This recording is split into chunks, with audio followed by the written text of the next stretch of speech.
नमस्कार मंडळी, तर जया रेसिपीमध्ये तुम्हा सर्वांचे मनापासून स्वागत आहे। तर आज आपण बनवणार आहोत उपवासाची बटाटा चटणी। त्यासाठी मी 4 बटाटे घेतलेले आहे, स्वच्छ पाण्याने धुवून घेतलेले आहे। ते सर्व बटाटे बारीक चिरून घ्यायचे आहे।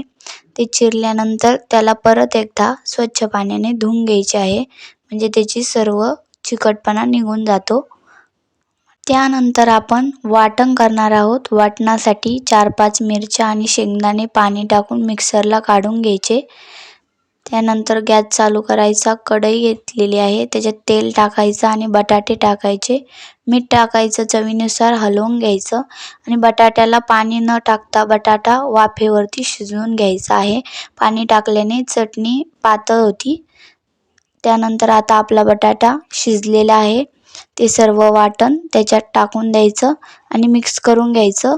पाणी फक्त मिक्सरच्या भांड्यात धुवून घ्यायचं आहे, तेवढंच पाणी टाकायचं आहे।